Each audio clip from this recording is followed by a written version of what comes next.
서울의 차가운 겨울밤. 강남역 근처의 좁은 골목에서 김민재는 숨을 고르며 멈춰 섰다. 그의 심장은 터질 듯 뛰었고 손끝은 추위 때문인지 아니면 방금 마주친 그 사람 때문인지 떨리고 있었다. 이준호. 그 이름만으로도 민재의 피가 끓어올랐다. 3년 전 그들은 같은 광고 회사에서 인턴으로 만났다. 민재는 야심찬 25세의 신입이었고 준호는 한 살 위인 26세의 조용한 경쟁자였다. 첫날부터 그들은 서로를 견제하며 날카로운 눈빛을 주고받았다. 민재는 준호의 느긋한 태도와 부드러운 미소 뒤에 숨겨진 날카로운 재능을 알아챘고 그게 그를 미치게 했다. 준호는 민재의 완벽주의와 도발적인 자신감을 견딜 수 없었다. 그들은 매 프로젝트마다 치열하게 경쟁했고 서로의 약점을 파고들며 상대를 무너뜨리려 했다. 너 같은 사람은 절대 이 업계에서 살아남을 수 없어. 민재는 어느 날 준호가 제출한 기획안을 비웃으며 쏘아붙였다. 너야말로 그렇게 모든 걸 통제하려다 망할 거야. 준호의 차분한 반격은 민재의 가슴에 비수처럼 꽂혔다. 그들의 경쟁은 단순한 직장 내 다툼을 넘어섰다. 민재는 준호의 존재 자체가 자신을 위협한다고 느꼈다. 준호는 민재의 독선적인 태도 뒤에 숨겨진 불안을 읽었지만 그걸 입 밖에 내지 않았다. 인턴 기간이 끝날 무렵 민재는 정규직으로 채용되었고 준호는 다른 회사로 떠났다. 민재는 승리했다고 생각했지만 마음 한구석은 텅 빈 듯했다. 3년이 지난 지금 민재는 성공한 광고 기획자였다. 그는 강남에 위치한 대형 광고 에이전시의 팀장으로 늘 완벽한 결과물을 내놓으며 동료들에게 인정받았다. 하지만 그날 밤 강남역 근처의 번화한 거리에서 우연히 마주친 준호는 민재의 세계를 다시 흔들었다.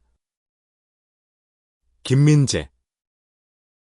준호의 목소리는 여전히 부드러웠지만 그 안에 묘한 힘이 있었다. 민재는 멈칫하며 그를 바라보았다.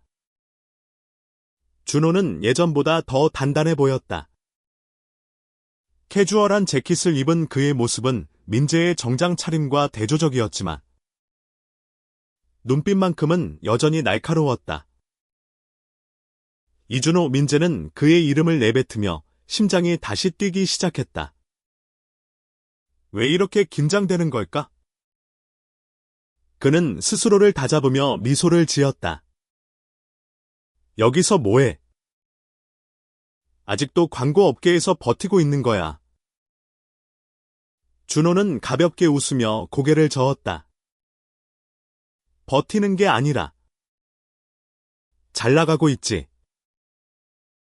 너야말로 아직도 그렇게 잘난 척하면서 사는 거야. 그 순간 민재는 준호의 미소에 담긴 따뜻함과 도발적인 기운에 끌리는 자신을 느꼈다. 그는 그 감정을 애써 무시하며 말했다. 뭐? 각자 잘 살아보자고. 하지만 그들은 알지 못했다. 그 우연한 재회가 그들의 인생을 완전히 바꿔놓을 것이라는 걸. 민재는 그날 밤 집으로 돌아와 잠을 이루지 못했다. 준호의 얼굴, 그의 목소리, 그리고 그 미소가 머릿속을 떠나지 않았다. 왜 이렇게 신경 쓰이는 걸까? 그는 준호를 단순한 경쟁자로만 여겼던 과거를 떠올렸다. 하지만 그때도 준호의 존재는 민재에게 단순한 적대감 이상의 무언가를 불러일으켰다. 다음 날 민재는 회사에서 중요한 프로젝트를 맡았다. 대규모 캠페인으로 성공하면 그의 경력에 큰 전환점이 될 터였다.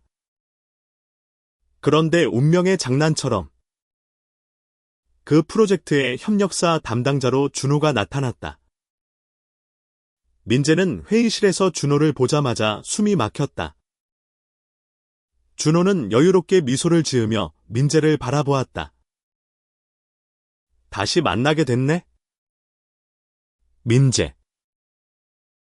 준호의 목소리는 침착했지만 그 안에는 묘한 떨림이 있었다. 민재는 이를 악물며 대답했다. 그래. 이번엔 내가 이길 거야. 하지만 이번엔 단순한 경쟁이 아니었다. 프로젝트를 진행하며 그들은 점점 더 많은 시간을 함께 보내게 되었다. 민재는 준호의 창의력과 섬세함에 점점 끌렸다. 준호는 민재의 완벽주의 뒤에 숨겨진 진심을 발견하기 시작했다. 어느 날 밤, 야근을 하며 커피를 마시던 중 준호가 불쑥 말했다. 민재, 너 혹시 나를 미워한 적이 진짜 있었어? 민재는 당황하며 커피 잔을 내려놓았다.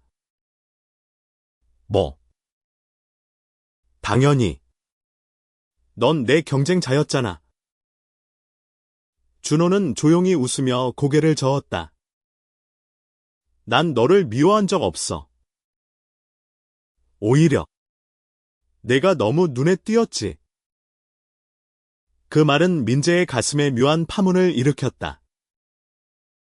그는 준호의 눈을 바라보며 처음으로 자신의 감정을 직시했다. 미움. 경쟁. 아니, 그건 전혀 다른 감정이었다.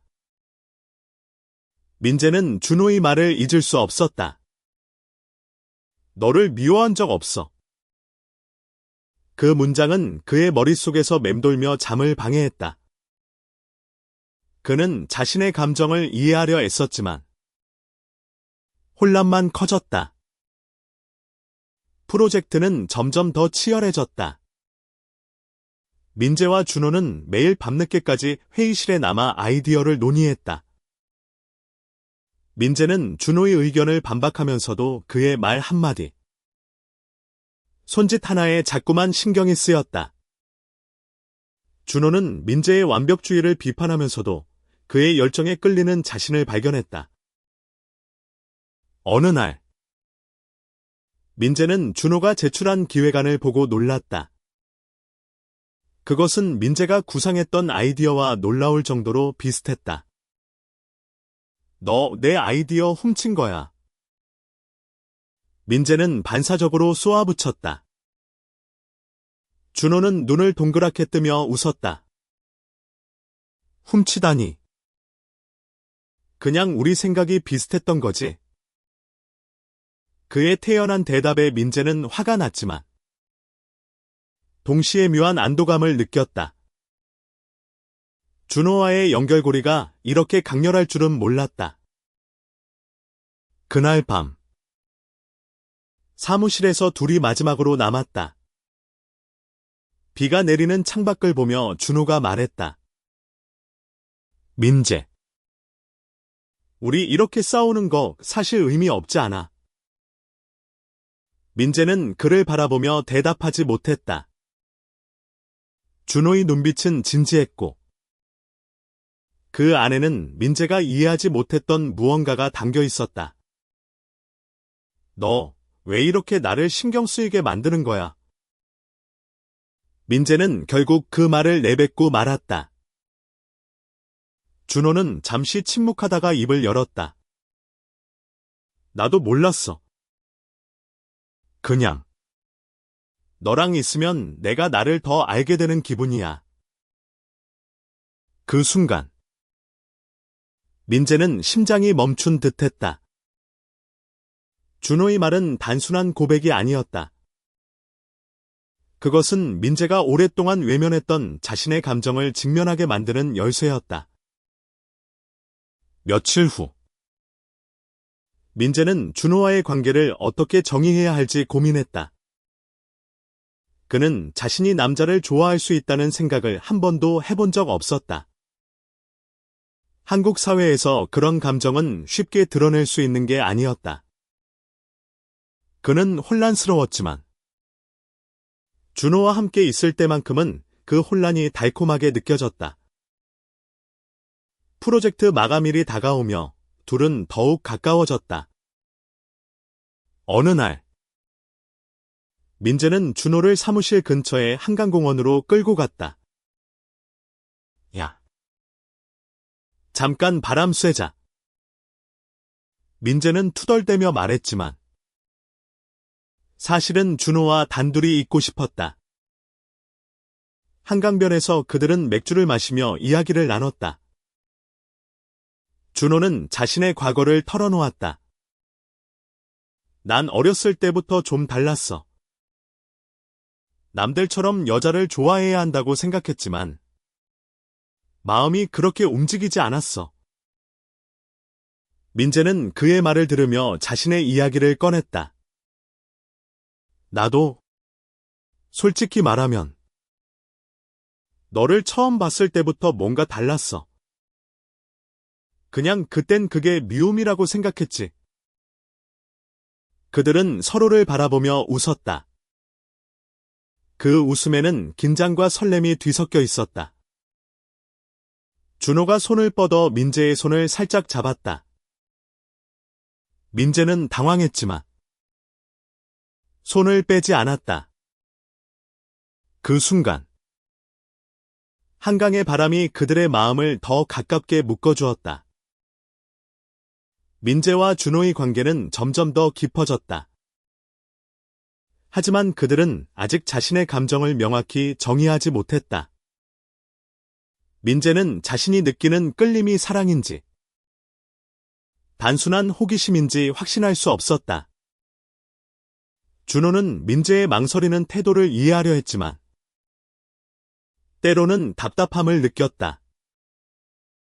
프로젝트는 성공적으로 마무리되었고, 민재와 준호는 팀원들과 함께 축하 파티에 참석했다. 파티에서 민재는 술에 취해 준호에게 다가가 속삭였다. 너 진짜로 나를 좋아하는 거야.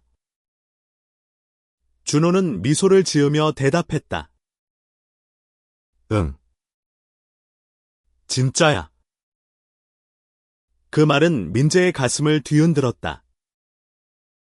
그는 준호를 따라 파티장을 나와 한적한 거리로 걸어갔다. 나 이거 어떻게 해야 할지 모르겠어. 민재는 솔직하게 털어놓았다. 준호는 그의 어깨를 가볍게 두드리며 말했다.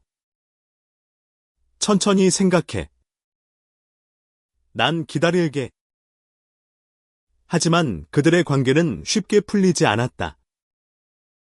민재의 동료들이 그들의 가까운 모습을 눈치채기 시작했고, 사내에서 소문이 돌기 시작했다. 민재는 동료들의 시선이 신경 쓰였다. 그는 자신의 커리어와 명성을 지키고 싶었다. 어느 날, 민재는 상사로부터 호출을 받았다. 김민재, 너 이준호랑 무슨 관계야? 회사 이미지에 신경 써야지. 상사의 말은 날카로웠다.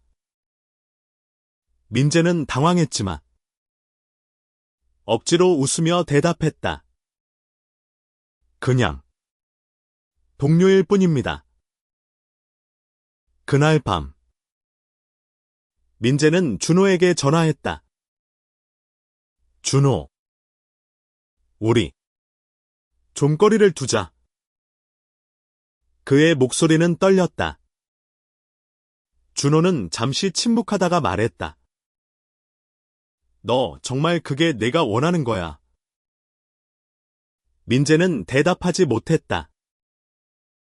그는 자신이 준호를 밀어내고 있다는 걸 알았지만 두려움이 그를 붙잡고 있었다. 민재의 결정은 그와 준호 사이에 거대한 벽을 세웠다. 준호는 민재의 말에 상처받았지만 그의 선택을 존중하려 했다. 알았어. 민재. 네가 준비될 때까지 기다릴게. 준호는 그렇게 말하고 조용히 물러났다. 민재는 다시 일에 몰두했다. 그는 더 많은 프로젝트를 맡아 바쁘게 지냈지만 마음 한구석은 늘 텅 빈 듯했다. 준호와의 대화, 그의 미소, 그리고 한강변에서 잡았던 손의 온기가 자꾸만 떠올랐다. 몇 달이 흘렀다. 민재는 새로운 프로젝트로 부산에 출장을 갔다. 그곳에서 그는 우연히 준호를 다시 만났다. 준호는 부산에 있는 광고 회사로 이직해 있었다. 그는 민재를 보자마자 미소를 지었다. 여기서 또 만나네. 민재. 민재는 준호의 미소를 보자 가슴이 아팠다. 그는 자신이 얼마나 준호를 그리워했는지 깨달았다. 준호. 나. 잘못했어. 민재는 결국 그 말을 내뱉었다.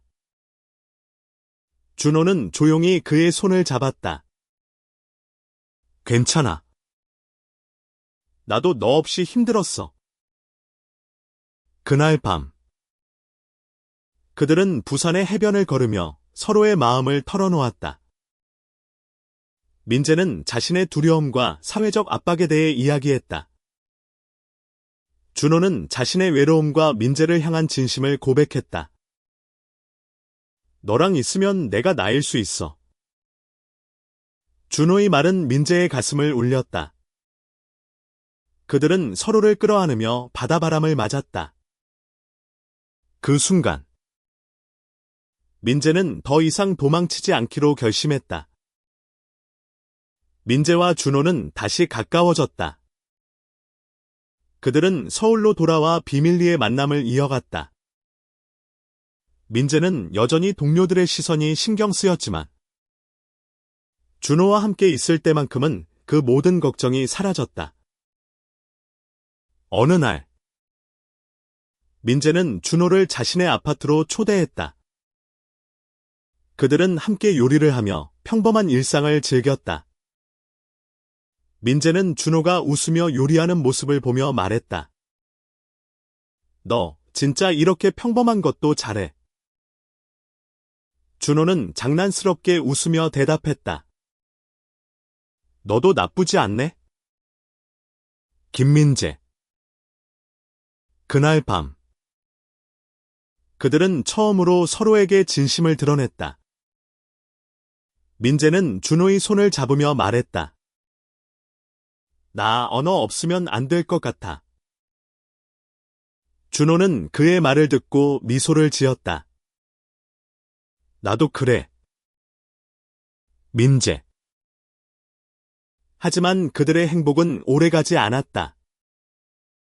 민재의 회사에서 그들의 관계가 공식적으로 알려지며 논란이 일었다. 민재는 상사로부터 경고를 받았고 동료들의 차가운 시선에 시달렸다. 그는 점점 더 압박을 느꼈다. 준호.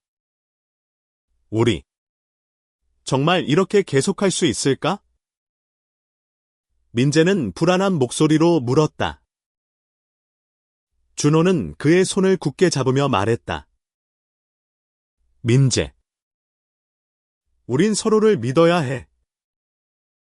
세상이 뭐라고 하든 우리가 함께라면 괜찮아. 민재는 준호의 말에 힘을 얻었다. 그는 자신의 두려움을 극복하고 회사에 당당히 맞서기로 했다.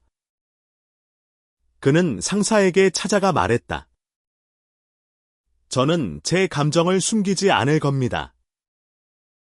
이준호는 제게 중요한 사람이에요. 상사는 놀란 표정으로 그를 바라보았다. 민재. 이게 회사에 어떤 영향을 미칠지 생각해봐. 민재는 단호하게 대답했다. 저는 제 일을 완벽히 해낼 겁니다. 제 개인적인 삶은 그걸 방해하지 않아요. 그의 당당한 태도는 동료들 사이에서도 파장을 일으켰다.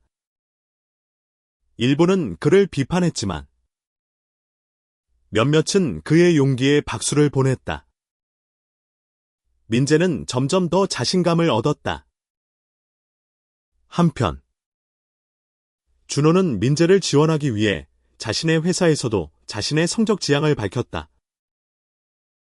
그는 동료들에게 솔직히 말했다. 저는 김민재를 사랑합니다. 그게 제 전부예요. 그들의 용기는 주변 사람들의 마음을 움직였다. 민재의 동료 중 한 명인 수지는 민재에게 다가가 말했다. 민재. 너 진짜 멋지다. 나도 너 같은 용기가 필요해. 민재는 그녀의 말에 미소를 지었다. 고마워. 수진. 그냥 나답게 살고 싶었을 뿐이야. 시간이 흘러. 민재와 준호는 서로의 삶에 없어서는 안 될 존재가 되었다. 그들은 함께 새로운 프로젝트를 시작하며 자신들의 재능을 펼쳤다. 그들의 작업은 업계에서 큰 주목을 받았고, 그들의 사랑은 많은 이들에게 영감을 주었다. 어느 날, 민재는 준호에게 특별한 제안을 했다. 준호, 우리 같이 살자. 준호는 놀란 표정으로 그를 바라보다가 미소를 지었다. 김민재, 너 진짜 낭만적이네. 그들은 서울의 작은 아파트에서 동거를 시작했다. 그들의 일상은 평범했지만 그 안에는 서로를 향한 깊은 사랑이 있었다. 민재는 준호가 아침에 커피를 내리는 모습을 보며 생각했다.